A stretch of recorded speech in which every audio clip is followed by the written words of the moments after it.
What's up, TATP listeners, and welcome back for another episode of the Accessible Technology Podcast with me, Phoebs Lyle.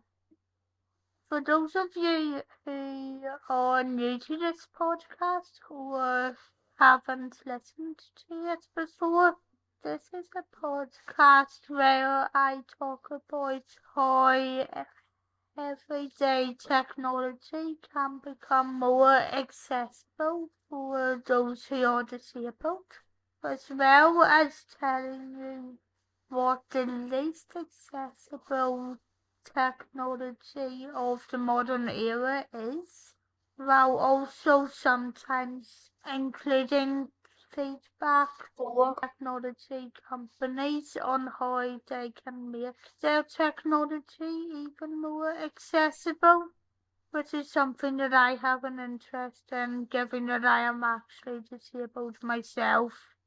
You can listen to this podcast by searching for it over on Apple Podcasts, Amazon Music and Audible, and on Spotify. So please check out the podcast and search for it if you would like to follow what comes up next on all of those destinations. However, if you'd like to support the podcast and the content I produce in other ways, you can also support it by going over to the Phoebs now Buy Me a Coffee page, where you will also be able to find exclusive episodes that aren't part of the podcast, as well as checking out a shop that I plan to open at some stage, where you'll be able to buy other products, so please consider checking it out. There's going to be a lot of exclusive episodes coming up in the next few weeks and months, including some episodes where you get to hear the entire version of my reactions to conferences. So if you would like to hear my full reactions to those conferences without any edits included, please check out the Buy Me a Coffee page, and you'll get a sneak peek into what one of those exclusive episodes is like today, if you are listening to this podcast, because a full version of the first bit of exclusive content is going to be uploaded to the Buy Me a Coffee page shortly after this episode gets published, which you can listen to by checking out my memberships on the Buy Me a Coffee page and joining to see if you can listen to the full reaction to today's conference. But in the meantime, what you'll get to hear in this podcast episode, if you can't afford to join a membership, is the cut down edited version of the same episode, as we jump into my reaction to Sony's CES conference, which was streamed at the beginning of January 2024.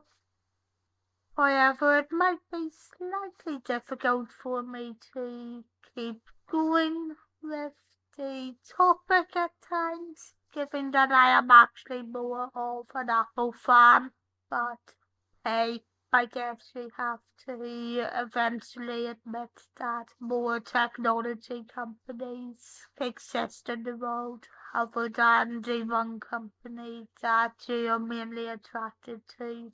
So yeah, this is my attempt at showing the other side some love, given that I guess they can be accessible as well. But since this is the first time that I have covered this type of content on my podcast before, as well as all of the other links that I have to cover this type of content as well, including a YouTube channel called PL Tech Reviews or over on the blog PL Tech Reviews. I would like to set some background notes as well, just to give you additional notes about what CES is and about what Sony is. So let's now get ahead with doing that. Short for the Consumer Electronics Show and organized by the Consumer Technology Association. CES is an annual trade show that takes place in Las Vegas and is considered as the largest technology festival in the world. Numerous tech companies usually showcase their new products at the festival, with past attendees including Samsung, LG, and Sony. And Sony is basically a global electronics, entertainment, and music corporation, which was originally founded in 1946. However, their most popular products include the cameras that they sell, as well as televisions, headphones, and of course the PlayStation. But if I start reading off all of the products that they sell, I'll be here all day, so I'll just leave it at that. Lastly, I would just like to mention as well that you can now donate to this podcast as a one-time donation wherever you are listening to it on.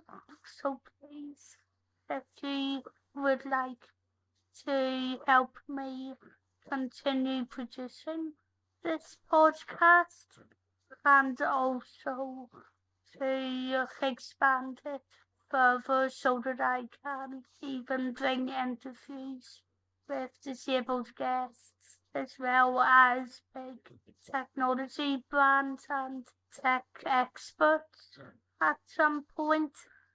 Please consider doing that. But knowing that I have said all of that, there's nothing else to say other than I hope you enjoyed my reaction. So now let's get into the full reaction.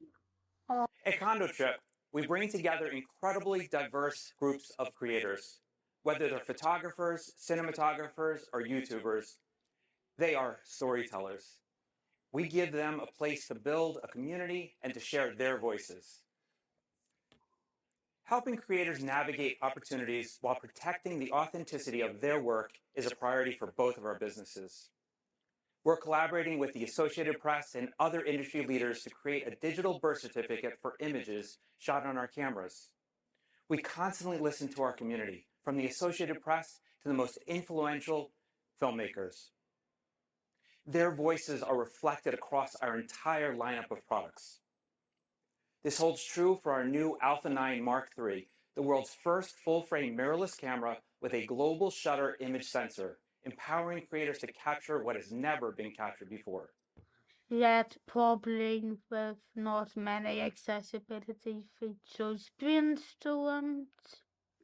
And let's admit it, that is something that probably should be thought about more often when brainstorming technology for creatives, because let's admit it, creativity is not just limited to those who can move. Today, I'm excited to share a project by three powerful storytellers who share Sony's passion for global conservation. This trio put our new Burano digital cinema camera to work, capturing the beauty of Western Australia and some of its most elusive ocean inhabitants.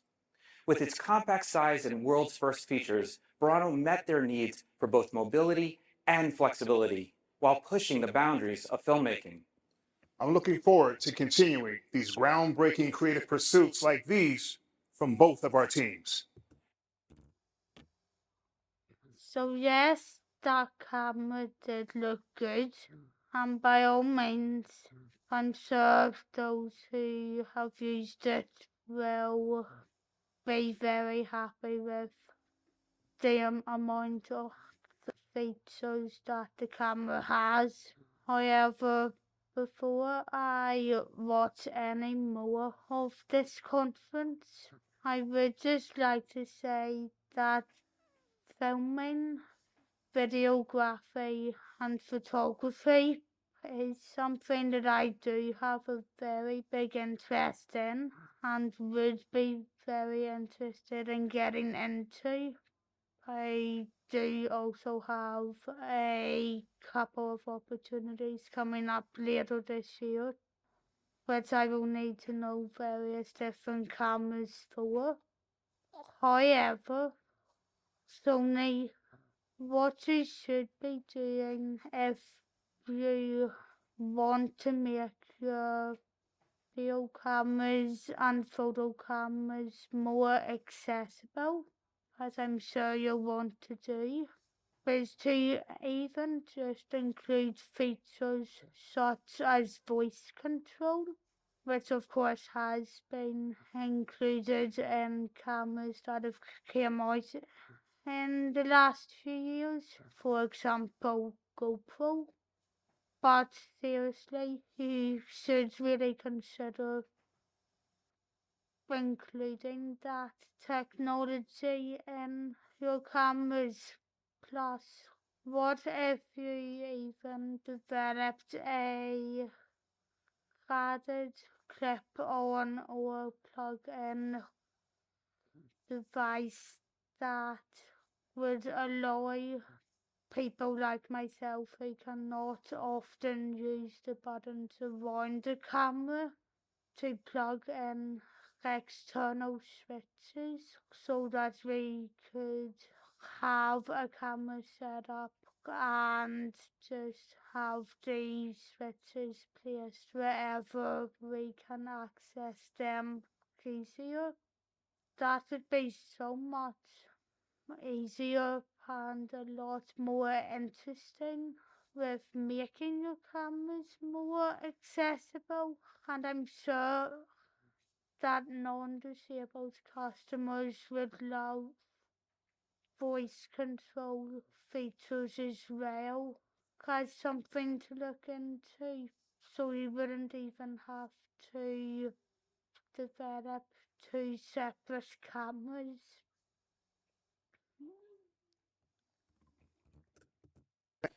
Sony values creators, and we look for ways to make the most of their time. Real-time creation is an important way we can support them and enable collaboration. To support creators even more, we are excited to introduce Torchlight. At our Torchlight facility, we give filmmakers the space and tools to experiment with new concepts and unique ways of storytelling. Let's look at how Torchlight is helping creators realize their creative visions.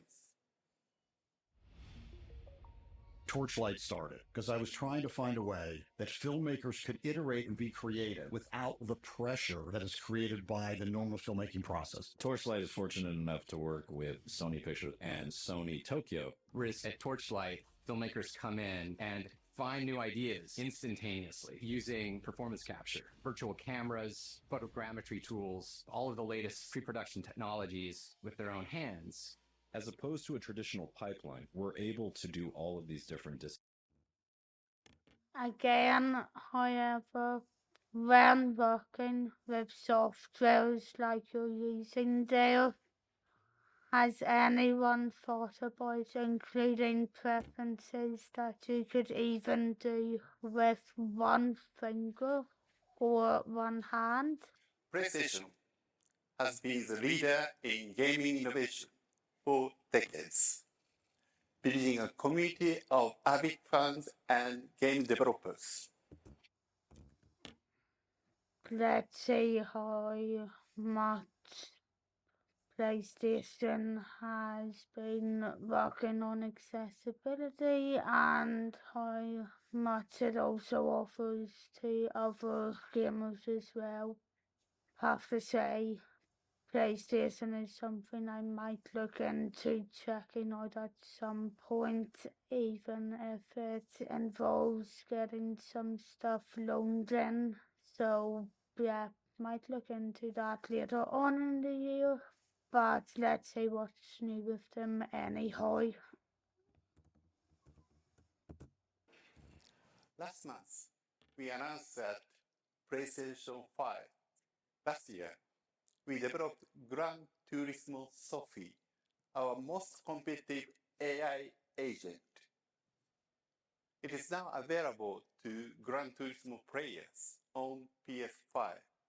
GT Sophie's human-like racing interactions greatly enhances the driving experience for all players. PlayStation continues to expand on being the best place to play by offering even greater access to gaming experiences. An interesting showcase of games and gaming devices there. However, it would have been nice to see a disabled gamer playing with the access controller, but given that Sony hasn't really been giving those out to disabled gamers to test, or at least from what I've seen online, they haven't really sent it out to disabled gamers to test. In a way, I'm really not surprised. Furthering our passion for creativity, we continue to find opportunities in both virtual and physical spaces. Today, we are happy to announce a new solution for spatial content creation. With a crisp viewing experience and intuitive interaction for 3D design, we are enabling creators to shape and edit 3D models. We are expanding the creation space by overlaying virtual objects into physical spaces. With seamless access to virtual objects, creators can work in real space with an immersive development experience. Hello everyone. Today, I'm excited to present the progress and updates of Afeela. First, allow me to bring the latest prototype on stage. But today, I will be using this. This is a PlayStation controller, DualSense. Using this controller, I'd like to show you an aspect of the software-defined vehicle.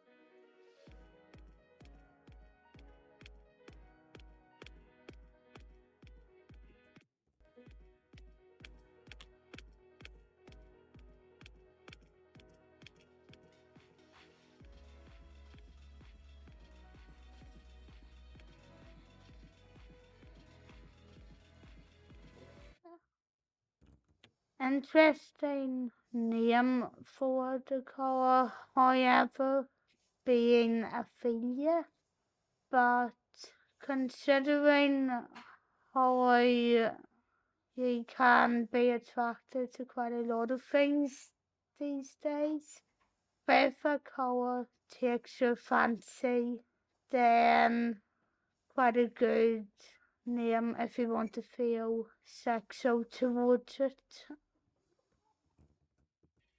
This remote driving demo is for the purpose of the tech showcase only. However, we believe that software can define new function and value. We want to redefine the relationship between people and mobility. Today, I'd like to talk about two topics: AI for ADAS and mobility as a creative entertainment space. Yet somehow you couldn't also make a Valve version of the colour, which, for those of you who don't know what that is a wheelchair accessible vehicle. So yeah, that is something I would like to maybe see Sony working on in future, considering that there are quite a number of features so far that really look interesting about the colour that you get in it. But if you have a parent who is wheelchair dependent and who also would like to experience that colour, if it's also given that it also offers the opportunity to keep mainly kids but also tech enthusiasts and the family quiet when on long journeys with these screens in the back and everything. That would be good if we could get a Valve version of this colour as well. Let me explain how we utilize AI for ADAS. Afeela uses advanced sensing devices with image sensors, LiDAR, and radar. Also, because safety is our top priority, we will have redundant system as needed. Here, we compare object detection using a traditional CNN or convolutional neural network and vision transformer. By combining the ADAS simulator with AR, users will enjoy an immersive experience. In addition, map data can also be used to broaden the possibilities within the development of gaming and entertainment features. In order to bring these features to life, we utilize the gaming engine, Unreal Engine 5. We support the latest Unreal Engine 5 5.3. Sony Honda Mobility will provide a digital playground where anyone can create and express their own style within Afeela. To do so, we plan to establish diverse development environments to foster a creative community among users and creators, allowing access to vehicle data. That is, however, a really interesting feature because I guess to an extent you can say that Sony are letting the user customize the colour to their own liking, which I think might be a good thing for some users. However, let's admit it, both gamers know that there is a whole gaming system and their co-op. How many are going to be making excuses to drop out of work for a couple of minutes per day to go out to their car to game for a few minutes and then come back in again whenever they've had enough. Data and other related information in order to realize unique ideas. Another initiative to make mobility even more creative is the conversational personal agent, which we have started to develop. With our partner Honda, we're excited to bring our unique chemistry to the market. Sony's potential is unlimited when we work alongside creators. This includes the creator of today and the creator of tomorrow.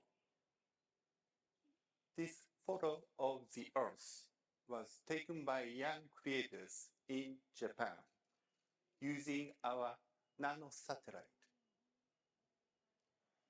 Through our Starsphere project, we are expanding the creation space to the universe.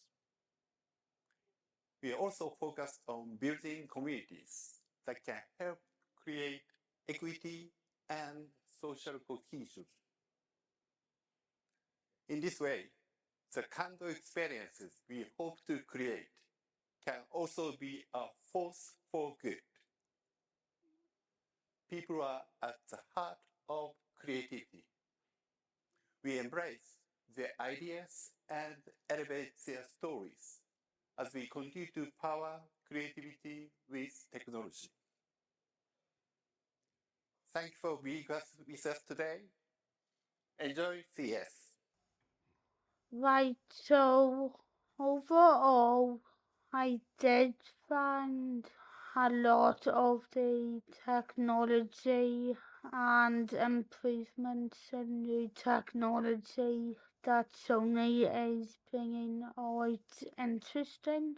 However, there's more than one area that I would just like to comment on because I did see a few gaps as far as accessibility goes and as far as any regard for disabled customers who would be equally entitled to use Sony technology and are equally interested in trying out some of the new technology. In fairness to Sony, not a lot of camera companies and electronics companies are really doing the best when it comes to making cameras accessible for the disabled community. So, in fairness to them, they aren't the only manufacturer or company out there. However, I think there is still a point to be made that a few milestones have been made over the last few years when it comes to cameras and technology, with GoPro, for example, and others giving you the ability to operate the camera with voice controls. So I think that would be a good thing for Sony to include with their cameras from this point onwards and to maybe develop into them. However, it would also be nice to have maybe an added-in device for when voice control technology doesn't work, so that users who can't use the normal buttons around the camera can plug in switches that would work the best for them, even if it involves buying an extra bit of kit. But yeah, I do think that that would basically make the Sony cameras, whether they be video cameras or the normal photo cameras more accessible. But after those features are added in, I think that would be accessible for the vast majority. Although I'm sure others would claim that other features could be added in as well. Moving on to another area, however, I do want to say that I think it was disappointing not seeing disabled gamers in the showcase, especially since the access controller was included in there.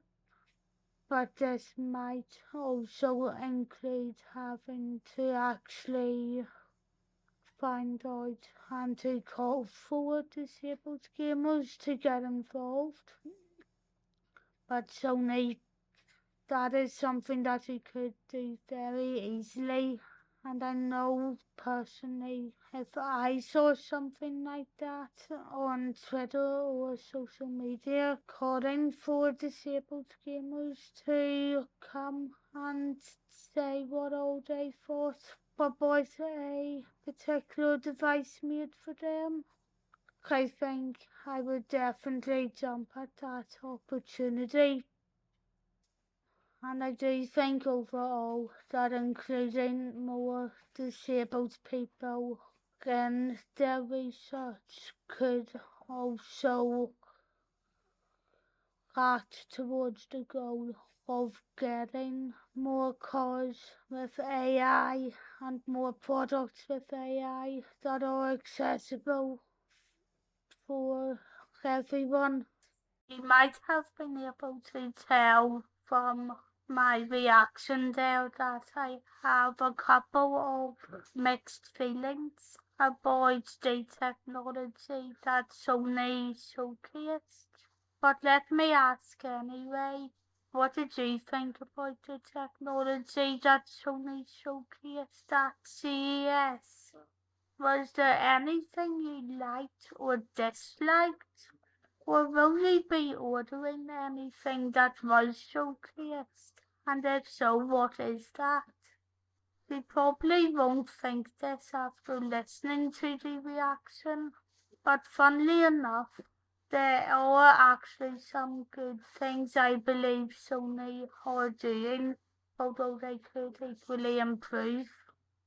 After recording this video, I had to do some research on the products mentioned throughout the conference so that I could write the blog up. And during that time, I discovered that the Alpha 9 Mark III digital camera does actually come with a few good accessibility features.